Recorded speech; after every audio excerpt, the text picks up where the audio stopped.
Hello అండి, నమస్తే అందరికి. పొద్దున్నే లేవగానే అది కొంచెం తొందరగా లేచినా లేదా లేట్గా లేచినా ఇలా బయటకు వచ్చి కాసేపు ఆ ప్రకృతిని అలా చూస్తూ ఉంటే చాలా బాగుంటుందని అనిపిస్తుంది. ఇంకా నేను వీళ్ళిద్దరూ ఆఫీస్కి అలాగే స్కూల్కి వెళ్ళిపోయిన తర్వాత నేను ఇంట్లో అన్ని సర్దుకుంటూ బెడ్ని కూడా ఇలా సెట్ చేసేసుకున్నాను. మార్నింగ్ ఎంత బిజీగా ఉన్నా ఈ పని మాత్రం మిస్ చేయకూడదని అనిపిస్తుంది నాకు.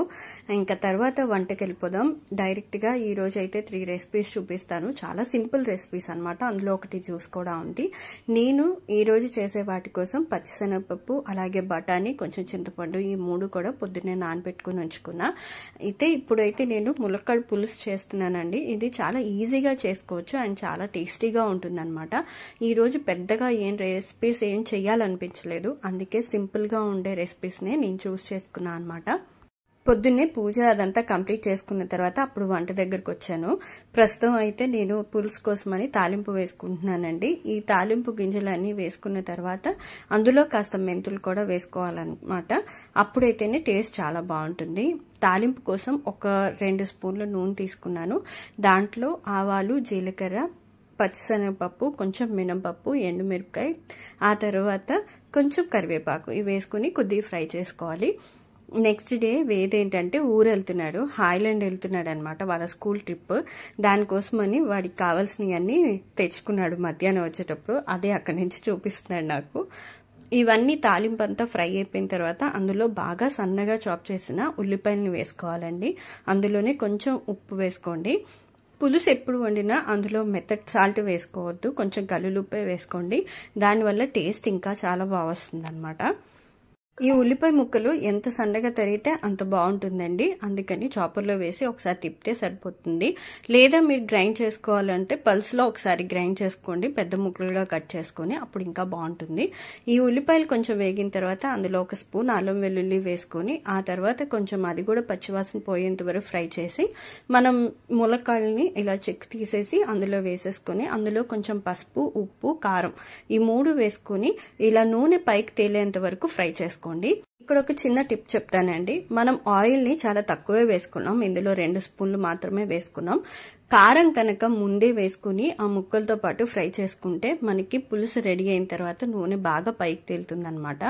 ఇప్పుడు కొంచెం సేపు ములక్కాళ్ళన్నీ బాగా మగ్గిన తర్వాత ఆ కారం ఇవన్నీ బాగా పట్టిన తర్వాత అందులో ఒక చిన్న నిమ్మకాయ సైజ్ అంతా చింతపండు నానబెట్టుకుని ఆ గుజ్జును తీసి ఇందులో వేసేసుకోవాలి.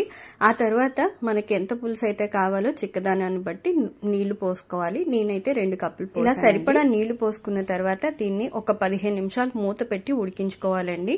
అంటే లేదంటే కొంచెం దగ్గర పడేంత వరకు ఉడికించుకోవాలి. ఆ తర్వాత కొత్తిమీర చల్లి దించేసుకోవడమే అనమాట. ఇంకిక్కడ నేను మధ్యాహ్నం కోసం జ్యూస్ చేస్తున్నానండి. ఇప్పుడు పుచ్చకాయలు బాగా దొరుకుతాయి కదా, ఎప్పుడు లాగా తీయగా నార్మల్గా అలా చేసుకోవడం కాకుండా కొంచెం రిఫ్రెషింగ్ గా ఉండడం కోసం నేను అందులో కొంచెం పుదీనా, అల్లం కూడా వేసుకుంటున్నా. ముక్కలన్నీ ఇలా కట్ చేసి పెట్టుకున్నానండి, పుచ్చకాయ ముక్కలన్నీ. ఆ తర్వాత అందులో 4 మంచి ఫ్రెష్ గా ఉన్న పుదీనా ఆకులు తీసుకున్నాను.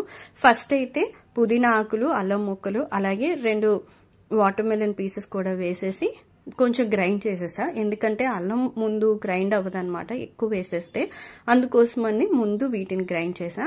అవి కొంచెం గ్రైండ్ అయిన తర్వాత నేను మిగిలిన వాటర్ మెలన్ పీసెస్ కూడా అందులో కొద్దిగా యాడ్ చేసుకుంటూ ఆ జ్యూస్ ని చేసుకున్నా అనమాట.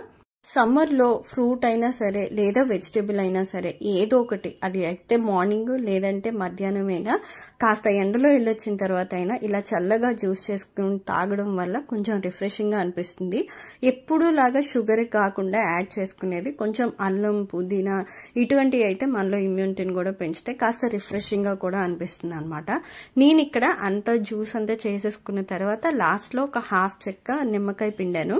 మీకు ఇక్కడ ఒక విషయం చెప్పాలండి. నేను ఇందాక 1/2 చెక్క నిమ్మకాయ పిండాను అని చెప్పాను కదా, యాక్చువల్గా అయితే నేను ఒకటి మొత్తం ఫుల్ పిండేశాను. దానివల్ల ఏంటంటే టేస్ట్ కొంచెం మారిపోయింది, పులుపు టేస్ట్ ఎక్కువ అనిపించింది అనమాట. నేనేమనుకున్నా అంటే బాగా ఎక్కువ ఉంది కదా జ్యూస్, ఎక్కువ చేశాను కదా, సో దానివల్ల ఇది సరిపోతుంది అనుకున్నా. కానీ పుల్లగా అని అనిపించింది, వేదిక అసలు నచ్చలేదు అనమాట. అందుకే మీకు 1/2 అయితే సరిపోతుందని చెప్తున్నా. ఇంకా అలా జ్యూస్ రెడీ చేసిన తర్వాత ఇక్కడ చూడండి రివ్యూ చెప్తాడు, ఎలా చెప్తాడో. నీకు కావాలని నేను వీడియో తీస్తున్నానని అక్కడ నిలబడ్డాడు అనమాట. నేను జ్యూస్ ఇచ్చాను తాగురా అన్నంటే ఫస్ట్ ట్రై చేశాడు, వీడియో కోసమని బాగానే ఉందని చెప్పాడు. కానీ తర్వాత చూడండి ఏం చెప్పాడు, అస్సలు బాగాలేదంట. కాకపోతే బాగానే ఉందండి టేస్ట్. స్వీట్ అయితే వాడికి నచ్చేది, స్వీట్ కాదు కాబట్టి బాగాలేదన్నాడు. సారీ, ఇదేమి బాగాలేదు, మమ్మీ పోస్ట్ చేస్తానా అని చెప్పాను. కానీ బాగుందండి. యాక్చువల్గా చెప్పాలంటే నిజంగా చాలా బాగుంది. హాఫ్ నిమ్మకాయ పిండుకోండి సరిపోతుంది. నేను ఎక్కువ ఉందని ఫుల్ పిండాను అనమాట. ఇంకా హాఫ్ ఎందుకులే వేస్ట్ చేయడం అన్నట్టు. వాడు చెప్పిన వీడియోని కూడా అసలు కట్ చేయొద్దు అన్నాడండి. ఇంక ఇక్కడ పులుసు అయితే రెడీ అయిపోయింది. పులుసుని ఒక 15 మినిట్స్ అలా వదిలేస్తే చాలండి. దీంట్లో మళ్ళీ ఇంకా ఏమీ యాడ్ చేయొద్దు. కొత్తిమీర వేసేసుకుని అలా లాస్ట్లో దించేసుకోండి. చాలా మందికి జీలకర్ర పొడి, ధనియాల పొడి, మెంతుల పొడి ఇట్లాంటివి కొన్ని యాడ్ చేసుకునే అలవాటు ఉంటుంది. సో వాటిని అయితే ఇందులో యాడ్ చేయొద్దు అనమాట. అల్లం వెల్లుల్లి వేసాం కాబట్టి ఆ ఫ్లేవర్ సరిపోతుంది. ఇక్కడికి వచ్చేసరికి మీకు ఇంకో రెసిపీ చూపిస్తాను. ఇది వడలు చేస్తున్నానండి పులుసులో నంచుకోవడం కోసం. దీనికి ఒక చిన్న స్టోరీ ఉంది, అది కూడా చెప్తాను. దీనికోసం ముందు పచ్చిమిర్చి, అల్లం, జీలకర్ర, లవంగాలు, నానబెట్టుకున్న పచ్చిశనగపప్పు, అలాగే పచ్చి బఠానీ కొద్దిగా వేడి చేసి నానబెట్టుకోండి. కొంచెం తొందరగా నానతాయి అనమాట. ఎందుకంటే పచ్చి బఠానీ ఎంతసేపు నానినా ఉడికించినా కొంచెం గట్టిగానే ఉంటాయి. నాకు అలా పచ్చిగా ఉంటే నచ్చదనమాట, అదొక డిఫరెంట్ టేస్ట్ వస్తుంది. అందుకని కొంచెం లైట్గా ఉడికించి వాటర్ అన్ని తీసేసి అప్పుడు వాడతాను. అలా ఉడికించి వాటర్ తీసేస్తే అందులో ఉన్న న్యూట్రియన్స్ అన్ని పోతాయి కదా అని అనుకోవద్దు. ఎందుకంటే ఎక్కువగా బాయిల్ చేయనండి, జస్ట్ వాటర్ని కొంచెం హీట్ చేసేసి అందులో నానబెడతాను అనమాట. అయితే ఇప్పుడు నేను చూపించిన ఇంగ్రీడియంట్స్ అన్నీ పచ్చిశనగపప్పు అలాగే ఇవి కూడా పచ్చి బఠానీ కూడా కలుపుకుని కోర్సుగా గ్రైండ్ చేసుకోవాలి. మెత్తగా అసలు గ్రైండ్ చేయొద్దు. దాంట్లోనే ఉప్పు కూడా వేసేసి గ్రైండ్ చేసేసుకోండి.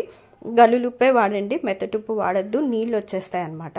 ఆ తర్వాత గ్రైండ్ చేసిన తర్వాత అందులో సన్నగా కట్ చేసిన ఉల్లిపాయ ముక్కలు అలాగే సన్నగా తరిగిన కొత్తిమీరను కూడా వేసుకుని అందులో బాగా కలుపుకుని చిన్న చిన్న చిక్కీస్ లాగా చేసుకుని ఇలా ఆయిల్లో ఫ్రై చేసుకోండి.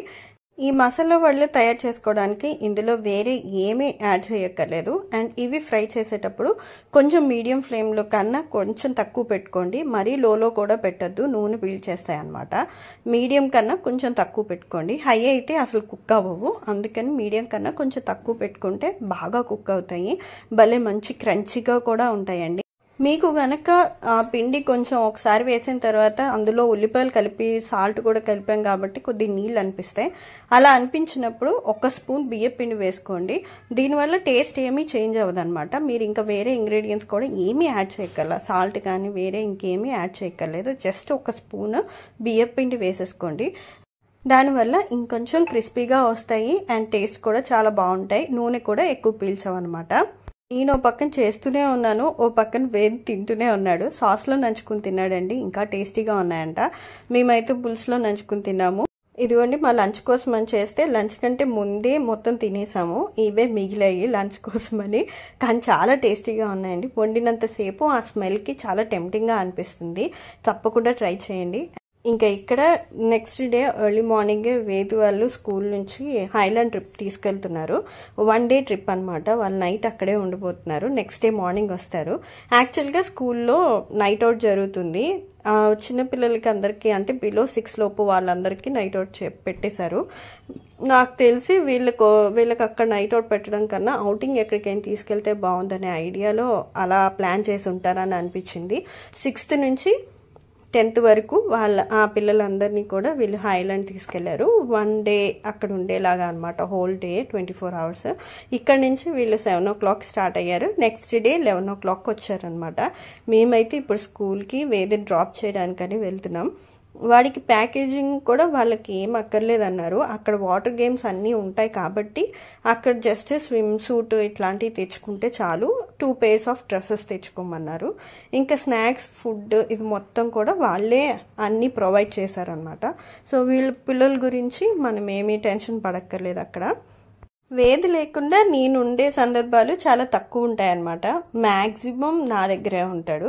నేను ఎక్కడికి వెళ్తే ఊరు వెళ్ళినా సరే నాతో పాటే వస్తాడు. కొన్ని సందర్భాల్లో అంటే నేను ఎక్కువ రోజులు ఉండాల్సి వస్తే మాత్రం గుంటూరు వెళ్ళినప్పుడు మాత్రం వాడిని వాళ్ళ డాడీ దగ్గర వదిలిపెడతా అనమాట. వాడు ఒక్కడనే మాత్రం నేను ఎప్పుడూ వదిలిపెట్టలా.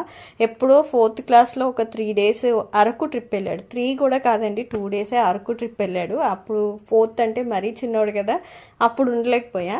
కాకపోతే ఇప్పుడు ఏంటంటే 1 day ట్రిప్, జస్ట్ ఒక నైటే ఉండడం అంతే.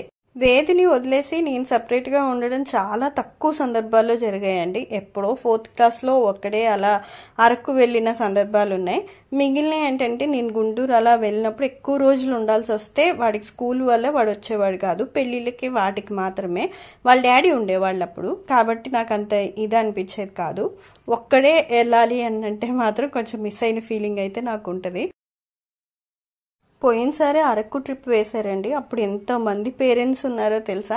ఈసారి అయితే ఇంత చిన్నపిల్లలు 6th క్లాస్ అంటే కొంచెం చిన్నపిల్లలే కదా, ఎవరికైనా ప్యాంపరింగ్ ఉంటుంది ఇంట్లో. కాకపోతే ఈసారి ఒక్క పేరెంట్ కూడా అక్కడ లేరనమాట. ఓన్లీ 2-3 పిల్లల పేరెంట్సే ఉన్నారు. వాళ్ళు ఏంటంటే పిల్లలు జాగ్రత్త అండి అని చెప్పి వెళ్తున్నారు. ప్రతి పేరెంట్కి ఆ ఫీలింగ్ ఉంటుంది కదా అసలు. ఇంక వేదిని అలా స్కూల్లో డ్రాప్ చేసేసిన తర్వాత మేము ఇంక వాకింగ్ చేసుకుంటూ అలా వచ్చాం. ఇంటి దగ్గర కార్ అలా పార్క్ చేసేసి మేము ఇంకా చుట్టూ మంచి క్లైమేట్ అండి. మార్నింగ్ 6కి 6:30 లోపు కాబట్టి మంచి క్లైమేట్ చల్లగా ఉంది. అప్పటికి ఇంకా ఎండ స్టార్ట్ అవ్వలేదన్నమాట. అలా వాకింగ్ చేసినట్టుంటుందని ఒక 1/2 hour అలా వాకింగ్ చేసుకుంటూ వచ్చాం.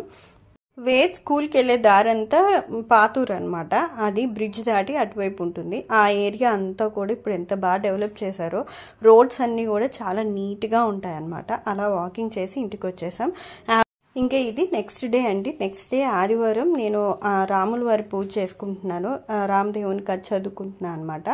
ఆ వ్రతంలో నేను ఇది లాస్ట్ వారము. 5 ఆదివారాలు 5 గురువారాలు చేయాలి కదా. ఆ ఆదివారం నాకు లాస్ట్ ఆదివారం ఉండిపోయింది. ఇంకా ఆ రోజు పూజ చేసుకుని నేను తాంబూలాలతో పాటు ప్రసాదం కూడా ఇచ్చి వచ్చేసాను అనమాట. అదంతా కంప్లీట్ అయ్యేసరికి నాకు 11 అయింది.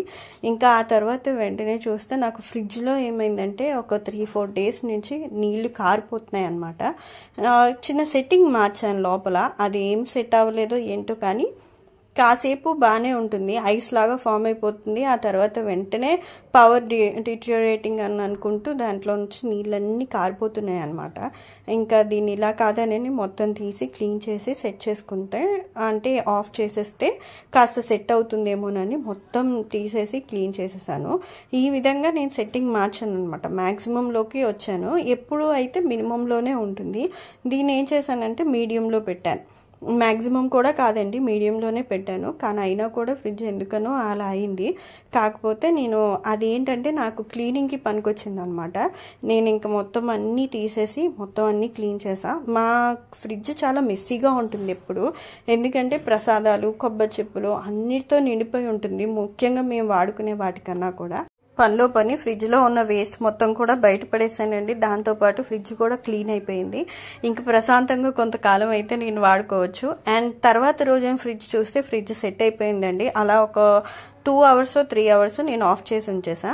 ఇంకెక్కడ నాకు ఫ్రీ టైం ఉంటే మాత్రం నేను పెయింట్ చేసుకుంటానండి. నాకు పెయింటింగ్ అంటే చాలా ఇష్టం అనమాట. ఇది నేను పెయింట్ చేయడం స్టార్ట్ చేసిన తర్వాత నేను కొత్త ఆర్ట్స్ నేర్చుకుంటాను. ఒకసారి మధుబని నేర్చుకున్నా, ఇప్పుడైతే గోండ్ ఆర్ట్ నేర్చుకుంటున్నాను. దాన్నే ట్రై చేస్తున్నాను అనమాట. దాని గురించి ఫుల్ డీటెయిల్స్ నేను తర్వాత ఇస్తాను. ఇంకా ఇది నిన్నటి శ్రీరామనవమి విశేషాలండి. మేమిద్దరం కూర్చొని ఇక్కడ కళ్యాణం చూస్తున్నాం అనమాట. వాడిని ఒక ఫోటో తీద్దాంరా, ఒక చిన్న వీడియో తీసుకుంటాను, కాస్త ఫోజ్ ఇవ్వమంటే బాగా జాలీగా ఫేస్ పెట్టి ఫోజ్ ఇస్తూ ఉంటాడు అనమాట. అదే నేను ఇక్కడ వీడియో తీస్తున్నాను. ఇంకా ఆ విధంగా మేము కళ్యాణం చూస్తూ ఈ రోజంతా మేము ఈ విధంగా స్పెండ్ చేసాం. ఇంకా ఈ వీడియోని ఇక్కడితో క్లోజ్ చేస్తున్నానండి. ఈ వీడియో కనుక మీకు నచ్చినా లేదంటే రెసిపీస్ని ట్రై చేసినా అవి ఎలా వచ్చాయో నాకు తప్పకుండా కామెంట్ చేయండి. Please like, share and subscribe. Thank you for watching. నేను మీ మౌనిక. మళ్ళీ మంచి వీడియోతో మీ ముందుంటాను. Bye bye.